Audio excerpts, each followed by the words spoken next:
Buffalo. So, this would have been the winter of 81, 82.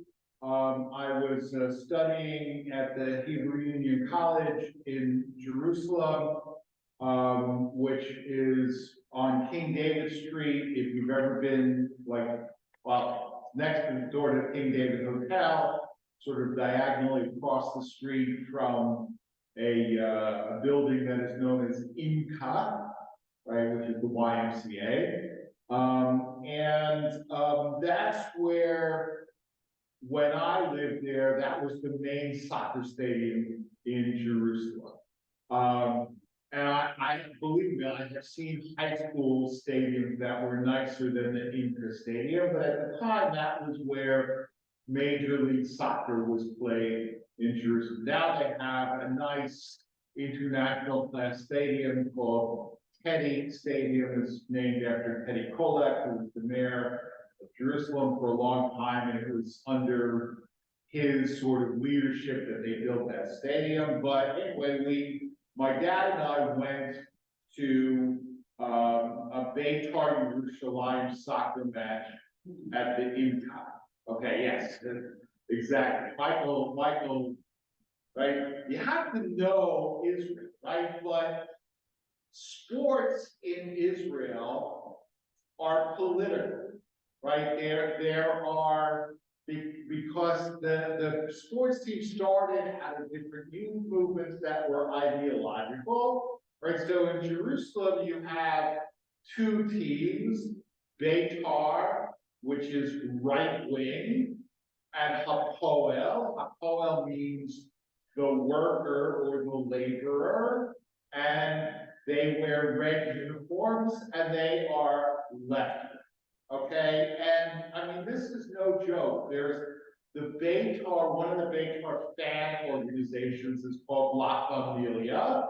Okay, and if you've ever heard of like English soccer hooliganism, okay, they are amateurs compared to La Familia. Okay, so we went to the game, and my dad is looking around, okay, and my dad is an Ashkenazi Jew from Brooklyn, right, with two Eastern European immigrant parents, had lived his entire life within probably a 15 or 20 mile radius of the Statue of Liberty, right? And he's looking around and he says to me, "Why are there so many Arabs at this game?" And I looked at him and I said, "Dad, those are not Arabs, okay? Those are Mizrahi Jews whose family came from Morocco or Iraq or Iran. They are Mizrahi Jews. If an Arab were to be here, they would put themselves in mortal jail. Okay, those are not Arabs. They are Eastern Jews." And my dad says, and I swear this is the true story. My dad says, "How did they get so dark?" And I said, "Dad, wrong question." Right? How did we get so white? Right? Because if we're indigenous to the Middle East, right? I mean, they look more indigenous to the Middle East than we do. It's not a question of how Mizrahi Jews got so dark. It's a question of how Ashkenazi Jews got so white. Right? Now, in the Parsha, in Genesis 25:23, God says to Rivka, "Two nations are in your womb, and two peoples from within you shall be separated."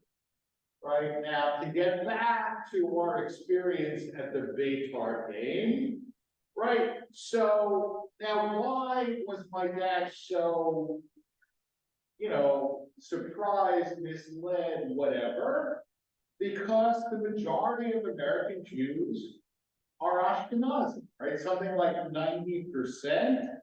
And while there have always been Jews of color, but the community is becoming more diverse now because of conversion, interracial adoption, and intermarriage, right? But many converts in particular are told, you don't look Jewish, right? As if there is only one way for Jews to look, okay? And I will tell you that my wife is one of those who has been told, right?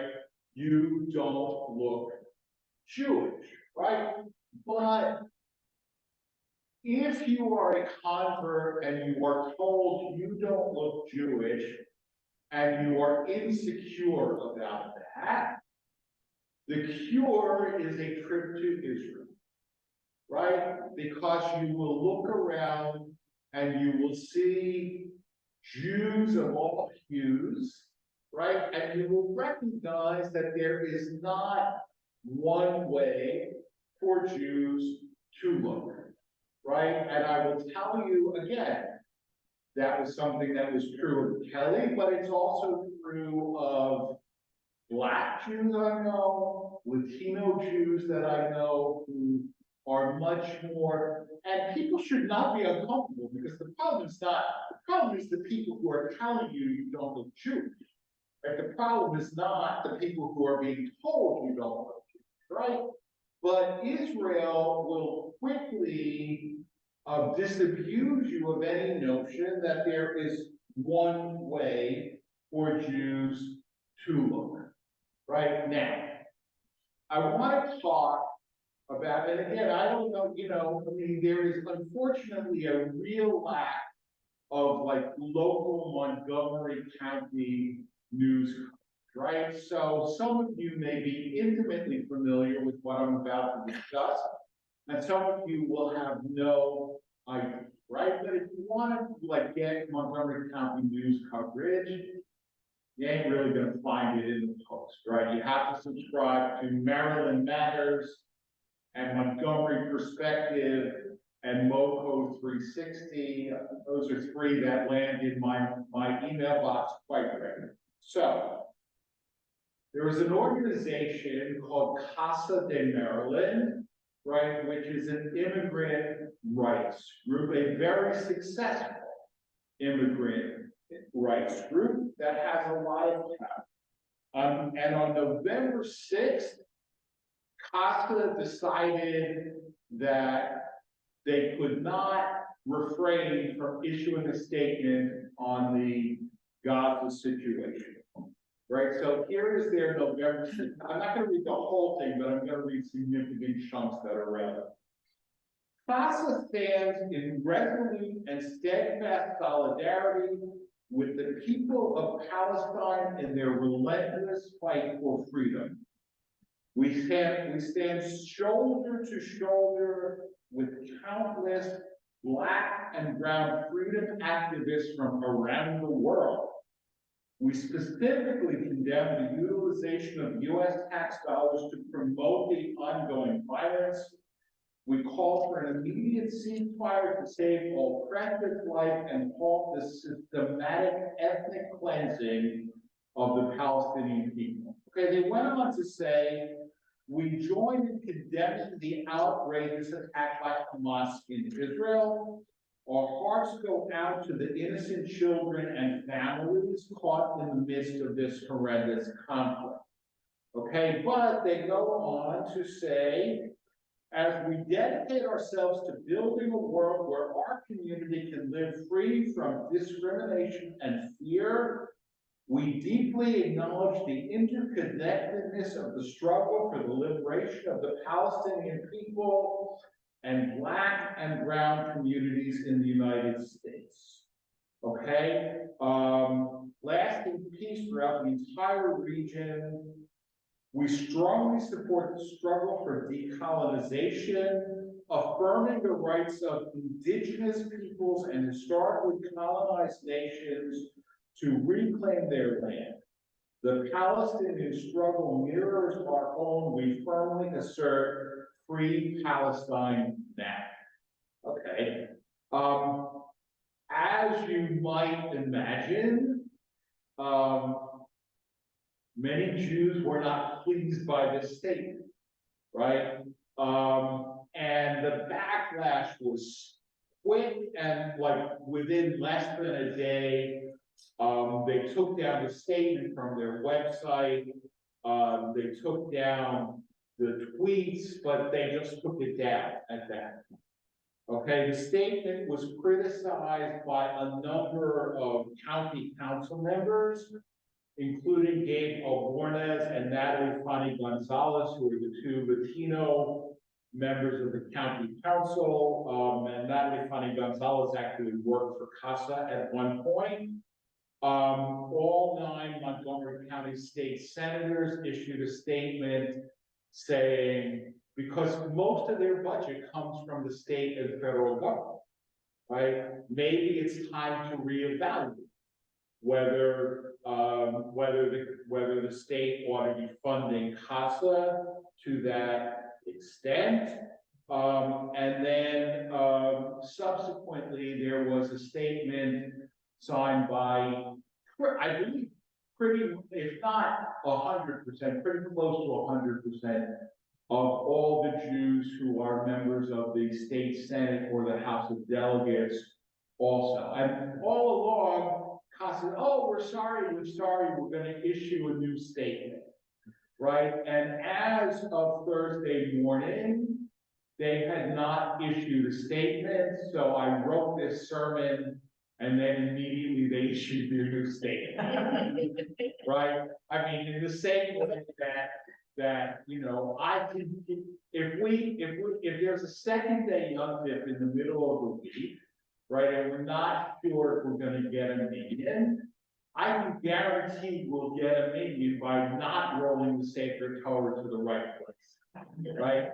And so I finished my sermon mentioning the fact that CASA had not issued their promised statement, and as soon as I finished writing it, they issued the statement, right? So I claim credit for it. All right. So here's their new statement. There is a humanitarian crisis in Israel and Palestine. With the mounting loss of innocent lives, we as a CASA community are calling for peace. When we initially released the statement, we wanted to shine a spotlight directly on the innocent Israeli and Palestinian children and families caught in the midst of this horrendous conflict. We sought to condemn the violence and call for the protection of all civilians.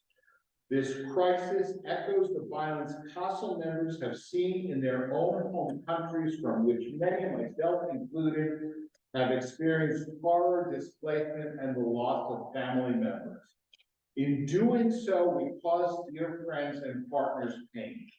Our message was flawed, diminishing of Israeli people, hurtful to many of our Jewish allies, and counter to our goals of advancing peace. For that, I am sorry. We immediately took that statement down and removed the social media content. We have apologized to our allies who have been harmed by our words, and now do so to all of you. We wholeheartedly regret not reaching out to allies and communities grieving the October 7th terrorist attack by Hamas in Israel when it occurs, and so on and so forth. Okay, but you know, basically, we understand that our statement hurt and offended Jews, right? Who, you know, I mean, many of us have donated money to CASA in the past, right? I mean, we're all we're pro-immigration, we're pro-immigrants' rights. You know, but I have to say, reading the apology, I find it weak, okay? I mean, I understand that a lot of the politicians said, you know, at least, you know, it's a good start, whatever, and I understand it. I mean, if you are a Democratic politician, right? Which means, if you're a member of the county council, or if you're, a member of the General Assembly from Montgomery County, or you're a Democrat, right? And the Latino community are your constituents as well, right? And I mean, the last thing anybody needs, right, is an all-out war between the Jews and the Latinos, right? This is not good for any, well, there are some people who it might be good for, right? But it's not good for society as a whole, right? So I understand that, but and this is something that I have had to deal with recently as well, right? A true apology is not just saying, I'm sorry, right? You have to identify exactly what you did wrong, right? You have to, this is what I did wrong. I understand that it's wrong. I understand why it's wrong. And I'm taking steps not to repeat that wrongdoing, and I frankly don't find that in the CASA apology. Okay, so I'll also say it's a good first step, right? But it's not enough, right? But what is the problem with CASA's original statement?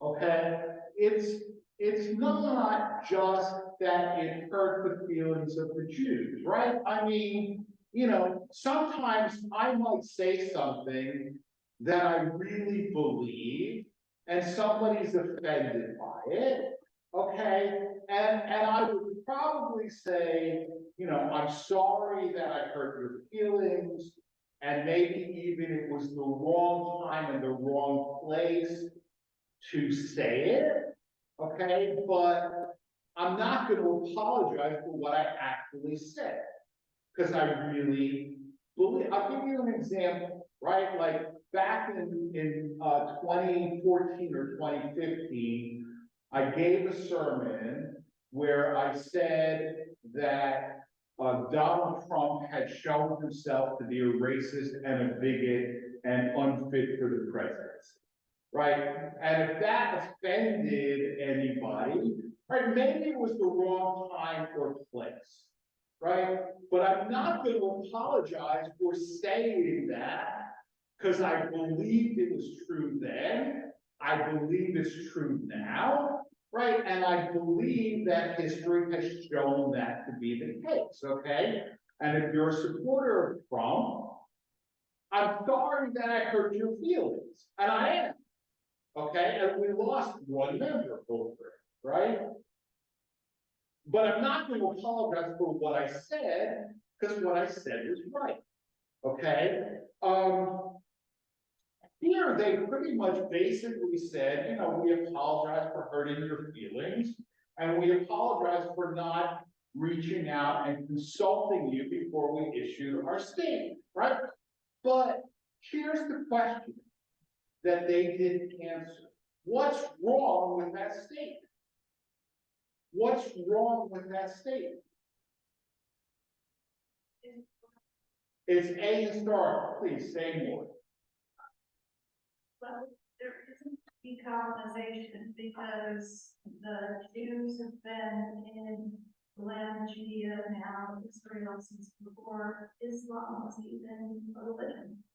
Right, exactly. It's not a Western settler colonialist project, right? What? They're West-explaining the Middle East. They're West-explaining the Middle East, right? I mean, exactly, right? It's not.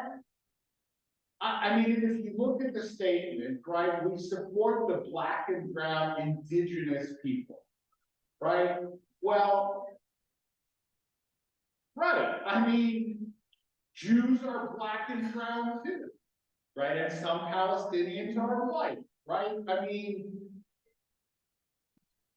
it is the application of an American or European academic paradigm to a situation where it doesn't work, right? Jews are as indigenous to the area as Palestinians are. Jews are as racially diverse as Palestinians are, right? Most Israeli Jews are not white, right? More than 50% of Israeli Jews are descended from immigrants from the Muslim world. The majority of Israeli Jews are people of color, right? And go to Israel and walk around, right? And you cannot tell if somebody is Jewish or Arab unless they're wearing like clothes that indicate that they are, right? Chances are, if a guy's wearing kippah, chances are he's Jewish. If he's wearing a keffiyeh, chances are he's an Arab, right? But if he's your waiter in your hotel, right, and he's wearing the hotel uniform, if his name tag says Yosef, he's probably a Jew. If his name tag says Yusuf, he's probably an Arab, right? But that's the only way right? Right. I mean, and look, I have been in predominantly Palestinian spaces where people addressed me in Arabic, right? And I'm like, Ani lo medaber Arabit, right? And I also tell you, flew once on Olympic Airlines of blessed memory, right? And everybody spoke to me in Greek, okay? Which was, I mean, I may have a sort of vaguely ethnic Mediterranean appearance, right? But again, unless I'm wearing kippah, right?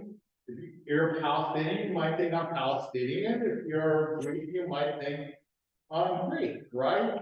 That paradigm of Israelis are white people oppressing brown people, it just doesn't work. It doesn't fit. It's not accurate, right? And that's where I think the CASA apology essentially failed in talking about decolonization and the freedom of indigenous people and so on and so forth. I'm all for decolonization and I'm all for the freedom of indigenous people, right? But Israel is not a colony and Jews are as indigenous as Palestinians are, right? Which brings me back to two nations are in your womb and two peoples from within you shall be separated, right? And just like there's, right, Rebecca had one womb, but two nations, right? There is one land, whether you call it Israel, Palestine, Cisjordan, Canaan, whatever, Holy Land, right? There's one land, but there are two nations that live in that land, right? And those two nations are struggling. They've struggled for a long time, right? But Jacob and Esau eventually reunited, and there's only one way, right? And it is not canceling out the existence of Israel as a nation, and it is not canceling out the existence of the Palestinians as a distinct nation, right? And applying a paradigm that just doesn't belong and doesn't work, it's not only hurtful, it's profoundly unhelpful, and it doesn't really understand the situation. So in my mind, I would be polite and say the CASA apology is a start, but there's more work to be done. Shabbat shalom.